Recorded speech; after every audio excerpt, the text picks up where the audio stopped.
નમસ્કાર વિદ્યાર્થી મિત્રો, નમસ્કાર નમસ્કાર નમસ્કાર. 4 શિક્ષકો એક સાથે આવ્યા છે, મતલબ તમારા માટે જબરદસ્ત કામની વસ્તુ લઈને આવ્યા છે. શું? તો કે ભાઈ પ્રથમ પરીક્ષાનો રોડમેપ. હવે તમને એમ થાય કે સાહેબ ધોરણ 10 માં હોય તો અમારે તો બોર્ડની પરીક્ષા આવવાની, એમાં પ્રથમ પરીક્ષા તો હવે આવ્યા રાખે, એમાં થોડી કઈ તૈયારીઓ કરવાની હોય, હવે જોયું જશે જે થશે. ભાઈ યાદ કરાવી દઉં કે 80 માર્કનું પેપર હોય ને રિઝલ્ટ 100 માર્કનું બને, ગેપ આવ્યો 20 માર્કનો. ભાઈ પ્રથમ પરીક્ષા દ્વિતીય પરીક્ષાના પરફોર્મન્સના આધારે 20 માર્ક આપવામાં આવશે. એટલે કહું છું કે વિદ્યાર્થીઓ ગંભીર થઈ જજો, પ્રથમ પરીક્ષાને લાઇટલી ન લેતા, પ્રથમ પરીક્ષા ઉપર પણ એટલા જ ડેડિકેશનથી કામ કરજો જેટલું તમે બોર્ડની પરીક્ષાઓમાં માટે તમે કંઈક પ્લાનિંગ કરી રહ્યા છો. તો પ્રથમ પરીક્ષા માટેનો રોડમેપ ગણિત, વિજ્ઞાન, સમાજ, અંગ્રેજી તમારા માટે અમે ઇન્ડિવિજ્યુઅલી શિક્ષકો તમારા માટે બહુ વિચારી અને કંઈક હેલ્પફુલ કન્ટેન્ટ લઈને આવ્યા છે. વિદ્યાર્થીઓ ક્યાં કેવી રીતે કયા ચેપ્ટરને કેવી રીતે ટેકલ કરવું, કેવી રીતે કયા દાખલાઓ અથવા તો કયા ક્વેશ્ચન પહેલા તૈયાર કરવા, એવી બધી જ બાબતો છે આ વિડીયોમાં તમને મળવાની છે. તો વિદ્યાર્થીઓ છેલ્લે સુધી જોડાયેલા રહેજો. અને હા, જો હજુ એ ચેનલને સબસ્ક્રાઇબ ન કરી તો કરી દેજો, કારણ કે એક માત્ર ગુજરાતની ચેનલ છે કે જે પ્રથમ પરીક્ષા, દ્વિતીય પરીક્ષા અને વાર્ષિક પરીક્ષા એટલે કે બોર્ડ દરેક માટે તૈયારીઓ કરાવે છે, પ્લાનિંગ્સ આપે છે, મોટિવેશન આપે છે, ટ્રિક્સ આપે છે, કઈ રીતે યાદ રાખવું, એવું બધું ઘણું બધું કે જે તમને ધોરણ 10 ના રિઝલ્ટમાં સુધારા માટે જરૂરી છે. વિદ્યાર્થીઓ ચેનલને સબસ્ક્રાઇબ કરો અને હવે શરૂ કરીએ છીએ ધોરણ 10 ના પ્રથમ પરીક્ષાનો રોડ મેપ વિષય ગણિત સાથે. તો ચલિए शुरू करते हैं. જી હા દોસ્તો, ધોરણ 10 ના વિદ્યાર્થીઓનો ગણિત વિષયનો પ્રથમ પરીક્ષાનો રોડ મેપ હું તમને આપવા જઈ રહ્યો છું. હવે રોડ મેપમાં, આપણા રોડ મેપમાં હું બહુ સિમ્પલ માનું છું કે જ્યારે તમે તારીખ વાઇઝ ચેપ્ટર નક્કી કરશો એના પહેલા હજુ સમય છે તો તમારે એક કામ કરવાનું છે. આ હું જે ટાસ્ક આપી રહ્યો છું બહુ ઇમ્પોર્ટન્ટ ટાસ્ક છે. જો તમે આને ફોલો કર્યું તો ચોક્કસથી ઓછી મહેનતે તમે તમારા સબ્જેક્ટને એટલે કે મેથેમેટિક્સને મજબૂત બનાવી શકશો. રાઈટ? તો વિદ્યાર્થી મિત્રો, હું જે તમને શીખવાડવા સમજાવવા જઈ રહ્યો છું ધ્યાનથી સાંભળજો. બહુ ઇમ્પોર્ટન્ટ વસ્તુ છે, બહુ કામની વસ્તુ છે અને આમ પ્રૂવન વસ્તુ છે. ઘણા બધા વિદ્યાર્થીઓ જે અત્યાર સુધીના ટોપર છે એને આ ટ્રીક ફોલો કરેલી છે. રાઈટ? સૌથી પહેલા તો આપણે એ સમજવું જરૂરી છે કે પ્રથમ પરીક્ષાનો અભ્યાસક્રમ કેટલો છે. હવે કદાચ કોઈ પ્રાઇવેટ સંસ્થા કે કોઈ સંસ્થાએ ડિફર કરી શકે, અલગ અલગ હોઈ શકે, પણ as per the government rule chapter number 1 વાસ્તવિક સંખ્યાઓ, બહુપદીઓ, દ્વિચલ સુરેખ સમીકરણ, યુગ્મ, ત્રિકોણ, યામ, ભૂમિતિ, આંકડાશાસ્ત્ર અને સંભાવના, આમ કરીને કુલ 7 ચેપ્ટર છે ધોરણ 10 ની પ્રથમ પરીક્ષાના અભ્યાસક્રમમાં. હવે આ 7 ચેપ્ટર એટલે એમ માનો કે ટોટલ આપણી પાસે 14 ચેપ્ટર એટલે 50% સિલેબસ એ કવર થયો. હવે તમને એમ થશે કે સાહેબ 50% સિલેબસ કવર થયો તો મેથેમેટિક્સમાં 50% માર્ક્સનો ગુણભાર કવર થયો. નહીં, આ ચેપ્ટર્સ એવા છે કે જે મેક્સિમમ માર્ક્સ ધરાવે છે. એટલે આ ચેપ્ટર્સની જો તમે પ્રિપરેશન વ્યવસ્થિત રીતે ધ્યાન દઈને કરશો તો તમને ભાઈ મોટા ભાગનું કામ આ ચેપ્ટર્સની તૈયારીથી થઈ જવાનું છે. એટલે પ્રથમ પરીક્ષાથી જ આપણે એટલા સિરિયસ રહીશું કે આ જે પ્રથમ પરીક્ષા છે એ ધોરણ 10 ની બોર્ડની પરીક્ષાની તૈયારીઓ આપણે કરવાની છે. રાઈટ? જેથી કરીને બોર્ડ વખતે તમારું આ કામ સરળ થઈ જાય. સિલેબસ 50% છે, કામ 80% થવાનું છે, યાદ રાખજો. રાઈટ? હવે આ ચેપ્ટર્સ છે. હવે તમને તૈયારી કઈ રીતે કરવી એની એક સરસ મજાની મેથડ આપું છું, જે અત્યાર સુધી આપણે ક્યારેય કરી જ નથી. આપણને એમ થાય કે મેથ્સ અઘરો છે, આપણને એમ લાગે કે મેથ્સ અઘરું લાગે છે, પણ મેથ્સ એકચ્યુઅલી અઘરું નથી. મેથ્સની અંદર કોઈ ચેપ્ટરની અંદર કોઈ એક સ્વાધ્યાયની અંદર 2 કે 5 દાખલાઓ આપણને નથી આવડતા અને એટલા માટે જઈને આપણે કહી દઈએ છીએ મેથ્સ અઘરું છે. ક્યાંક ને ક્યાંક આપણને પાયાનું ગણિત કાચું રહી ગયું છે. સરવાળા, બાદબાકી, ગુણાકાર, ભાગાકાર, અપૂર્ણાંકના ગુણાકાર ભાગાકાર, એક્સ ને કરતા બનાવવા, રાઈટ, પોઈન્ટ વાળા ગુણાકાર, એ આપણને થોડું એવું આપણું કાચું છે. એટલે આપણે કહી દઈએ મારો ગણિત વિષય અઘરો છે. ભાઈ તમારે જે કામ કરવાનું છે રૂટ કોઝ ઉપર આપણે કામ નથી કરતા અને આપણે બસ બ્લેમ કરી રાખીએ છીએ કે મારું ગણિત કાચું જ, ગણિત કાચું. પણ એક વખત દરરોજ પહેલી ટ્રીક તો માસ્ટર ટ્રીક આપી દઉં. જો તમને એવું ફીલ થાય છે ગણિત કાચું છે તો બેઝિક ગણિત એટલે ચોથા પાંચમાના ગણિતના દાખલાઓ ડેઈલી તમારે 15 મિનિટ આપવાની. અપૂર્ણાંકના સરવાળા, બાદબાકી, પોઈન્ટ વાળા ગુણાકાર ભાગાકાર, મોટા ગુણાકાર ભાગાકાર, આવી પ્રેક્ટિસ તમે ખાલી મહિનો કરશો, દરરોજની 15 મિનિટ. ભાઈ નીકળે હો, 15 મિનિટ નીકળે, મને ખબર છે નીકળે. ખાલી 15 મિનિટની પ્રેક્ટિસ કરો, ડેફિનેટલી 1 મહિના પછી મળજો અને યાદ કરશો કે સાહિલભાઈએ ટેકનિક આપીને કામ થઈ ગઈ. રાઈટ? એટલે પહેલા તો એ પાયો મજબૂત કરો જેનો પાયો કાચો છે. બીજું, જેના ચેપ્ટર્સની અંદર શું મને નથી આવડતું, આપણે અત્યાર સુધી ક્યારેય કર્યું જ નથી, એને કીધું છે મેં સેલ્ફ ઓબ્ઝર્વેશન. આપણે ક્યારેય નથી કર્યું. શું કરવાનું છે તો ધ્યાન દઈ દો બેટા, એક પેજ લેવાનું છે. એ પેજની અંદર તમારા જે ચેપ્ટર્સ છે પ્રથમ પરીક્ષા માટે અથવા તો સ્કૂલમાં ચાલ્યા છે અને જે પ્રથમ પરીક્ષામાં પૂછાવાના છે એને તમારે લિસ્ટ ડાઉન કરવાનું. કઈ રીતે? આ રીતે વાસ્તવિક સંખ્યાઓ, પેજની વચ્ચોવચ લખવાનું વાસ્તવિક સંખ્યાઓ, ભાગ કરી દેવાનો, 10-12 લીટી છોડી દેવાની, દ્વિચલ સુરેખ સમીકરણ યુગમાં 8-10 લીટી છોડી દેવાની, મતલબ બીજું ચેપ્ટર બહુપદીઓ 8-10 લીટી છોડી દેવાની. આવી રીતે દરેક ચેપ્ટર્સનું લિસ્ટ બનાવવાનું. બરાબર. હવે શું કરવાનું તો કે અહીંયા તમને જે 100% આવડે છે, 100% આવડે છે, કે જે કદાચ સાહેબ રાતે ઉઠાડીને પૂછો ને તો મને આવડી જાય, એવા 2-5 તો દાખલા હોય ને ચેપ્ટર વાઇઝ, 2-5 તો 2-5 જે છે એમાં નોટ ડાઉન કરો. ભાઈ ઉદાહરણ 4, બરાબર, સ્વાધ્યાય 1.1 નો બીજો ત્રીજો, મને જે આવડે છે, નથી આવડતું એનું લિસ્ટ ડાઉન અહીંયા કરો. રાઈટ, ઉદાહરણ 3, લેટ સપોઝ આ ઉદાહરણ 3 મને નથી આવડતું, બરાબર. સ્વાધ્યાય 1.2 નો જે √5 ને √3 વાળું અસમય વાળું છે એ નથી આવડતું, તો નોટ ડાઉન કરો. આવું તમારે દરેક ચેપ્ટર વાઇઝ કરવાનું. આ સેલ્ફ ચોપડી લઈને બેસવાનું, ફેરવતું જવાનું, એનું સોલ્યુશન જે આપણો ચોપડો બનાવ્યો એ લઈને બેસવાનું, જોતું જવાનું. આ દાખલા જો થોડું કંઈ ન આવડતું હોય ને તો એને અહીંયા નાખજો. આ કોઈને બતાવવાનું નથી, તમારી જાત પાસે જ રાખવાનું છે. એટલે કાંઈ આપણે કોઈની જાત સાબિત નથી કરવાની. ઓ મને તો આટલું બધું નથી આવડતું, એટલે ક્યાંક મનમાં એવું નહીં રાખવાનું આટલું બધું લિસ્ટ ન થાય એટલે આમાં નાખી દઈએ, એમ નહીં. ભલે આખા ચેપ્ટરમાંથી 2 દાખલા આવડે તો 2 જ લખો, 100% આવડે તો 5 જ લખો, 15 નથી આવડતો તો 15 કરો, પણ કરો. લિસ્ટ ડાઉન અહીંયા કરો. હવે તમારી પાસે એક વસ્તુ અલગથી વર્ગીકરણ આવી ગયું છે કે આ મને આવડે છે ને આ નથી આવડતું. હવે શું કરવાનું છે? બસ ખાલી એટલું કરવાનું છે, ડેઈલી 3 દાખલા, ડેઈલી 3 થી 5 દાખલા, જે તમે જેટલું અહીંયા લોડ, અહીંયા વધારે લોડ હોય તો તમારે વધારે દાખલા કરાવવા પડશે. ડેઈલી આ દાખલાઓ તૈયાર કરવાના, એ દાખલાઓને અહીંયાથી ઉપાડીને આમાં નાખતા જવાના. આ તમારો મેઇન ટાસ્ક. બીજું જે આવડે છે એને 2-3 દિવસે રિવિઝન કરી નાખવાનું. આવડે છે એને ગણી નાખવાના. સૌથી અગત્યની બાબત હું તમને જણાવીશ કે સૌથી મોટી ભૂલ કરે છે વિદ્યાર્થીઓ, ગણિત વાંચે છે, ગણિતના દાખલા ગણવા એવું બોલ્યો હું, એટલે ગણિતની મેક્સિમમ પ્રેક્ટિસ કરવી પડશે. મેક્સિમમ પ્રેક્ટિસથી આપણે વધુમાં વધુ માર્ક્સ કવર કરી શકીશું મેથેમેટિક્સની અંદર. તો મેથ્સને જો તમારે પ્રિપેર કરવું હોય તો તમારે more and more practice, maximum પ્રેક્ટિસની જરૂર પડે. યસ વિદ્યાર્થીઓ માટે, વિદ્યાર્થી મિત્રો, એ જ બાબતને ધ્યાનમાં રાખી તમારા માટે પ્રથમ પરીક્ષા માટે, બરોબર, પ્રથમ પરીક્ષા માટે એક સરસ મજાનો પેપર સેટ તૈયાર કર્યો છે. બરાબર, આ પેપર સેટ કે જે હું તમને બતાવીશ કે ધોરણ 10 નો પેપર સેટ મારી પાસે છે અહીંયા. બરાબર, આ ધોરણ 10 નો પેપર સેટ છે, એમાં મેં પેપર્સ મેં ખુદે બનાવ્યા છે, મેથ્સના paper. Now you can imagine કે આમાં જે મેં ક્વેશ્ચન્સ મૂક્યા છે એ સીધા જ બોર્ડને સંબંધિત છે. એટલે આ જે તમે અત્યારે તૈયારી કરશો એની સીધો સંબંધ છે એ બોર્ડની તૈયારી સાથે છે. તો વિદ્યાર્થી મિત્રો, જો તમારે આ પેપર સેટ પ્રેક્ટિસ માટે મંગાવવા હોય તો 97 12 44 45 48 અથવા 49 અને 99 2 44 45 402 આ કોન્ટેક્ટ કરી અને તમે તમારા ઘર સુધી મંગાવી શકો છો. બહુ નોમિનલ પ્રાઇસ છે. વધુ માહિતી માટે અહીંયા તમે આ નંબર ઉપર કોન્ટેક્ટ કરજો. વિદ્યાર્થી મિત્રો, જેટલી હજુ યાદ કરાવું છું, પ્રેક્ટિસ વધુ. હવે આ જે તમે કરશો ને, આ અડધી કલાકનો ટાઈમ લેશે ઓબ્ઝર્વેશન કરવા માટે, પણ તમારી કેટલીય મહેનત બચી જવાની છે ગણિતને મજબૂત કરવા માટે.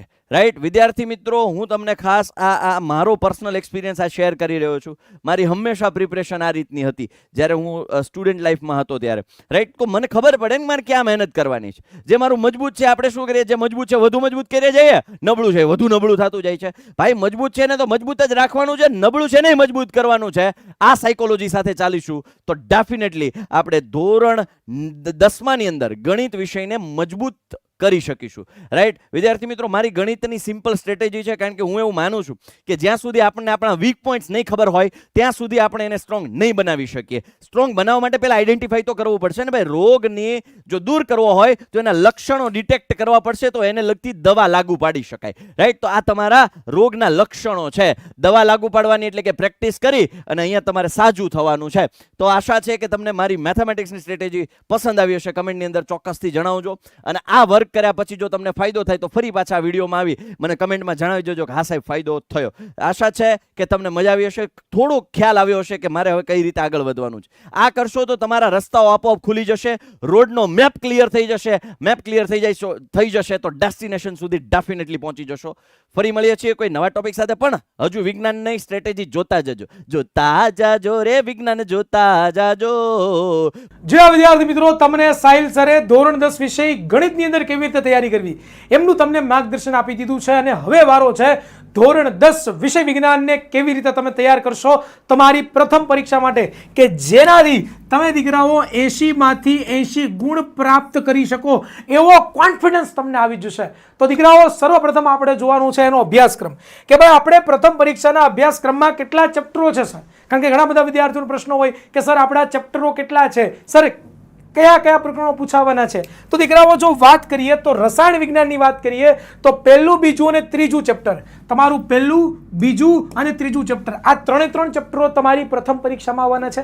પછી જો વાત કરવા જઈએ દીકરાઓ તો જે જીવ વિજ્ઞાન છે એ જીવ વિજ્ઞાનની અંદર દીકરાઓ 5મું, 6ઠું અને 13મું ચેપ્ટર, આ ત્રણ ચેપ્ટરો પણ તમારી પરીક્ષામાં આવવાના છે. અને પછી જો દીકરાઓ વાત કરવા જઈએ તો ધોરણ 10 ની અંદર વિષય વિજ્ઞાનની અંદર ભૌતિક વિજ્ઞાનની જો વાત કરીએ તો 9મું અને 10મું ચેપ્ટર. તો ટોટલ તમારે કેટલા ચેપ્ટરો તૈયાર કરવાના છે, તો કે ટોટલ તમારે લોકોએ 7 નહીં પરંતુ ટોટલ તમારે લોકોએ 8 પ્રકરણો છે ને એ પાકા કરવાના છે. કારણ કે એની અંદરથી જ તમારું જે પ્રથમ પરીક્ષા છે એ પ્રથમ પરીક્ષાનું પેપર આવવાનું છે. એટલે આ વસ્તુની તો આપણને ખબર પડી ગઈ. હવે હું થોડીક તમને દીકરાઓ વાત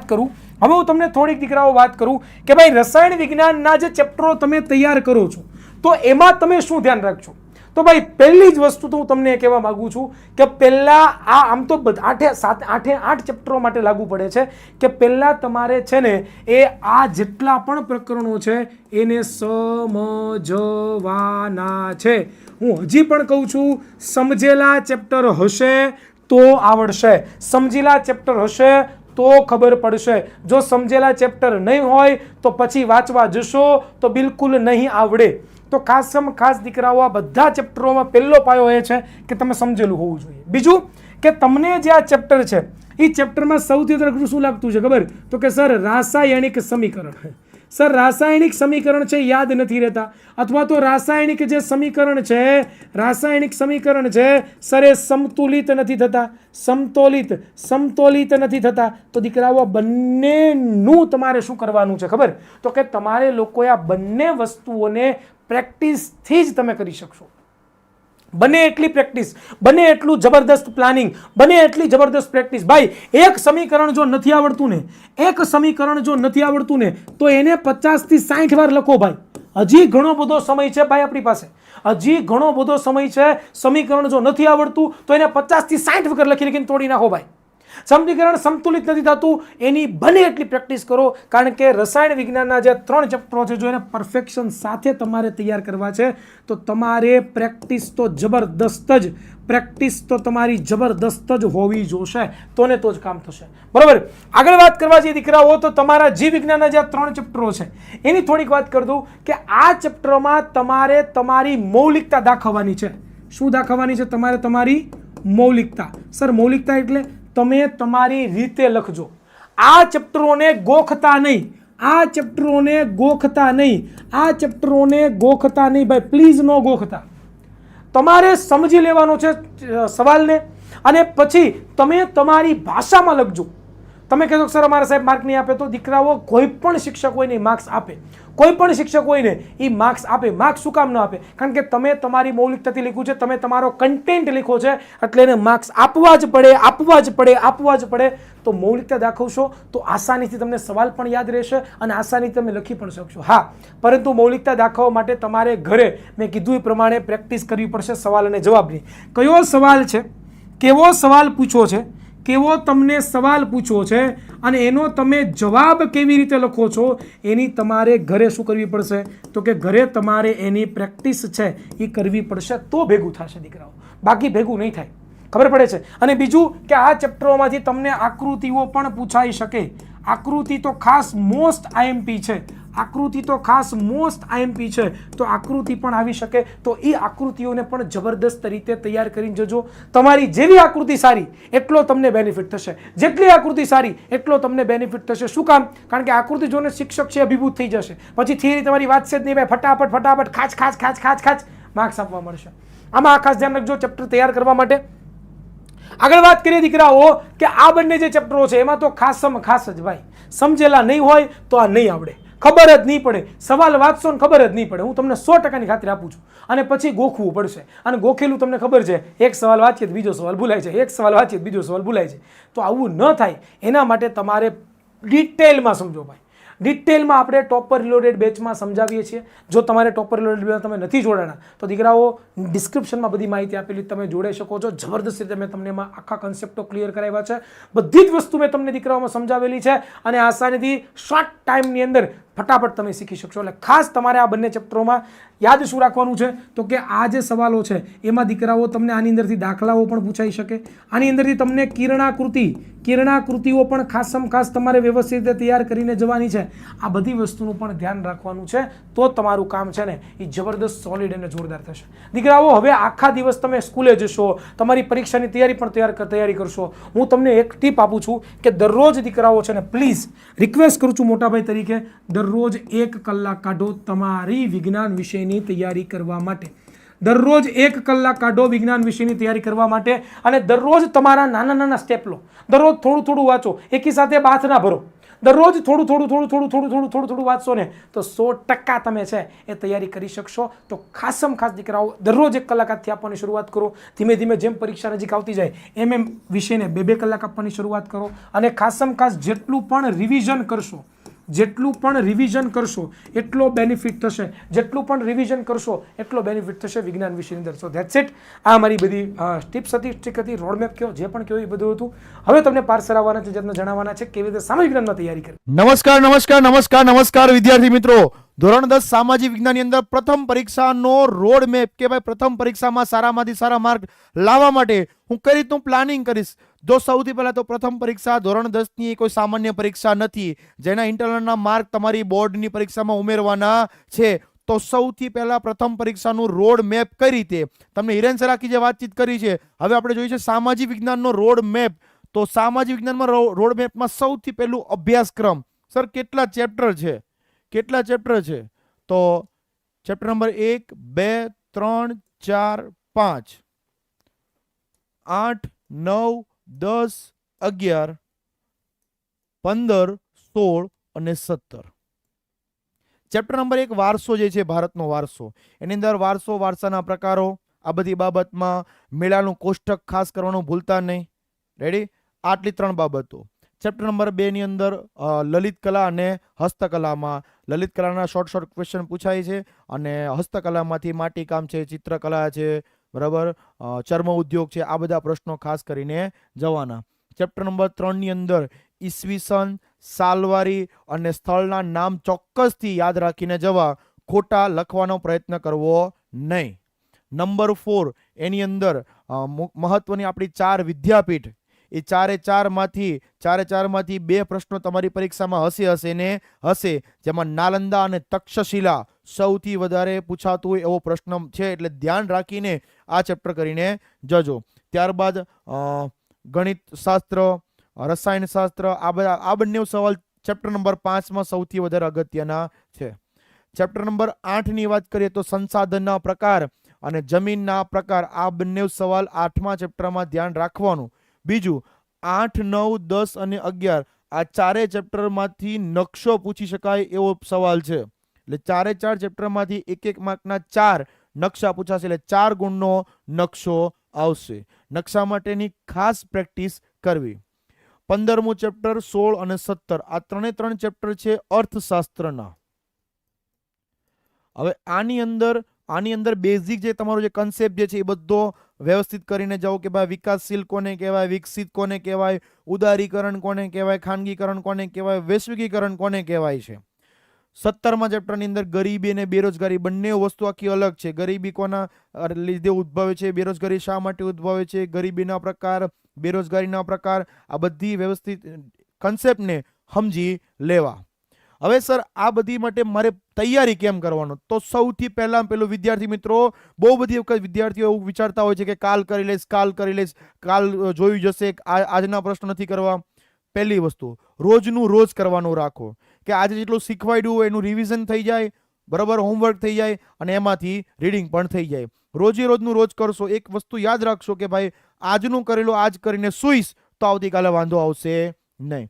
બીજું, સૌથી વધારે સવાલ જવાબની પ્રેક્ટિસ પાડો. એવું કહે કે ભાઈ 2 કે 3 વખત વાંચો છો તો તમને યાદ રહેતું નથી, એના કરતાં 1 વખત લખવાનું રાખો. 3 વખતના વાંચન બરાબર 1 વખતનું લેખન થાય છે. એટલે જે સવાલ જવાબ તમને નથી આવડતા એનું પ્રેક્ટિસ કરવાનું રાખો. ત્રીજું વસ્તુ, રિવિઝન સૌથી વધારે અગત્યનું છે. આવડી ગયું ઇમ્પોર્ટન્ટ નથી, પુનરાવર્તન કરવું જરૂરી છે. જેટલી વખત પુનરાવર્તન થશે એટલું વધારે યાદ રહેશે. એકવાર વંચાઈ ગયું, બીજી વાર વાંચો, ફરી ત્રીજી વાર વાંચો. પહેલું ચેપ્ટર થઈ ગયું, બીજું ચેપ્ટર થઈ ગયું, તો ફરી પાછું બીજી વખત એને લઈને બેસો ત્યારે બંને ચેપ્ટર વાંચો. 2 વાર, 3 વાર, 4 વાર, કમસે કમ 5 થી 6 વખત રિવિઝન થશે ત્યારે એક ચેપ્ટર આવડશે. અને કેટલું આવડે છે ને જાતે તપાસો, જાતે ટેસ્ટ લ્યો કે ભાઈ મેં 3 સવાલ હતા, 3 સવાલ મોઢે લખ્યા, એ 3 સવાલમાંથી કેટલું આવડ્યું, મને કેટલું સાચું પડ્યું, જાતે તપાસો. રેડી? ખુદની પરીક્ષા ખુદ લેવાની છે. નંબર 4, સર મને આ સવાલ જવાબ મને છે ને યાદ નથી રહેતો, તો એના માટે શું કરવું? તો એના માટે ટૂંકા મુદ્દા બનાવો. કોઈ આખી લાઈન હોય છે મોટી જબર, બરાબર, એમાંથી 2 શબ્દ અગત્યના હોય છે, તો એના પર ચોરસ બોક્સ દોરી એનો ટૂંકો મુદ્દો બનાવો. બરાબર ને? નોટ્સ બનાવવી પડે, સામાજિક વિજ્ઞાન વિષયમાં નોટ્સ બનાવવી પડે. એ નોટ્સ તમારી તૈયાર કરેલી હશે તો તમને પરીક્ષામાં સૌથી વધારે તમને યાદ રહેશે. અને નંબર 5 પર છે આત્મવિશ્વાસ. સાહેબ તમને આવડે જ છે, ડરો માં શું થશે, આટલું બધું હું ક્યારે કરી રહીશ, પ્રથમ પરીક્ષામાં મને કાંઈ નહીં આવડે તો મારા માર્ક ખરાબ આવશે. તો નહીં, આવડે છે, બસ ક્યારે કરીશ, શું કરીશ, કઈ રીતે કરીશ, આ બધું કરવા કરતાં મહેનત કરવાનું શરૂ કરી દો. આત્મવિશ્વાસ રાખો, તૈયારી કરો, બેસ્ટ તમારું રિઝલ્ટ આવશે ને આવશે. તમામ વિદ્યાર્થી મિત્રોને all the best, best of luck. Hello everyone, mathematics, science અને એસએસનું માળખું તમે જોઈ લીધું. એની સ્ટ્રેટેજી, માળખું તો નહીં, સ્ટ્રેટેજી કહીએ આપણે એને. હા, સ્ટ્રેટેજી તમે જોઈ લીધી. હવે વારી છે અંગ્રેજી સબ્જેક્ટની. વિદ્યાર્થી મિત્રો, અંગ્રેજી વિષયમાં તમારી પહેલી પરીક્ષામાં ટોટલ ગુણભાર રહેશે 80. ખાલી અંગ્રેજી વિષયની, બધા વિષયમાં 80 જ રહેશે. કાંઈ નવું નહીં આવે કે અંગ્રેજી ભાઈ વિદેશી ભાષા છે તો એ ઓછા માર્ક્સનું પૂછાશે, વધારે માર્ક્સનું પૂછાશે, એવું કાંઈ નથી આવતું. 80 માર્ક્સમાં તમને એ પૂછાશે. એમાં પહેલો મુદ્દો છે કે જે તમારે ધ્યાનમાં રાખવાનો છે, અને એ છે કે સ્ટ્રક્ચર જાણો. તમને પેપરમાં હવે તમને પરીક્ષાનું તો માળખું આપી દીધું, ટાઈમ ટેબલ તો આપી દીધું કે ચલો હવે તમારે આ તારીખે પરીક્ષા છે. એની પહેલાં તમારે શું કરવું જોઈએ? તો કે એની પહેલાં તો સિલેબસને તમે જોવો કે એક્ઝેક્ટલી તમને એક્ઝામમાં કેટલું પૂછાશે. મતલબ કે તમારી ટેક્સ્ટ બુકમાંથી તમને કેટલા ચેપ્ટર પૂછાશે, એટલે કે પ્રથમ સત્ર માટેના કેટલા ચેપ્ટર પૂછાશે. તમારી ગ્રામરની જે બુક છે એ ગ્રામરની બુકમાંથી કેટલા ગ્રામરના ટોપિક પ્રથમ પરીક્ષામાં હશે, એસે રાઇટિંગ, સપ્લિમેન્ટરી રીડર, આ બધી જ વસ્તુ તમને પ્રથમ પરીક્ષામાં કયા ટોપિક પૂછાશે એ જાણી લો. એટલે સિલેબસ રિવ્યૂ કરી લો. આટલું રિવ્યૂ કર્યા પછી પેપર ફોર્મેટ એટલે થાય શું? તમે છે ને એવું જાણી લીધું કે ટેક્સ્ટ બુકમાંથી આટલા ચેપ્ટર પૂછાશે, ગ્રામરમાંથી આટલા ટોપિક પૂછાશે, લેખન વિભાગમાં આટલા એસી આવશે, સપ્લિમેન્ટરી રીડરમાંથી આટલા રીડ આવશે, અનસીન ડેટા જે છે આટલા પ્રકારના પૂછાશે. પણ હવે એ બધા ટોપિક કેટલા માર્ક્સમાં પૂછાશે, કેવી રીતે પૂછાશે, કેટલું ગુણભાર રહેશે, કે આ બધી વસ્તુ હવે તમારે જાણવાની હોય.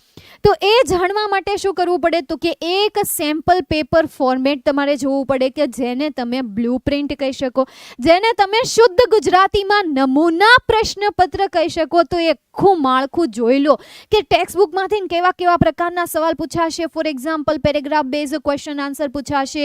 ફોર એક્ઝામ્પલ તમને એમાં ટ્રુ ફોલ્સ જેવા ક્વેશ્ચન પૂછાશે. ફોર એક્ઝામ્પલ તમને એમાં ફિલ ઇન ધ બ્લેન્ક જેવા ક્વેશ્ચન પૂછાશે. મતલબ કે બ્લુપ્રિન્ટ તમે એમાં જોઈ લો. ગ્રામરમાંથી કેવા પ્રકારના સવાલ કેટલા ગુણમાં પૂછાશે, કેટલા માર્ક્સમાં પૂછાશે, આ બધી વસ્તુ.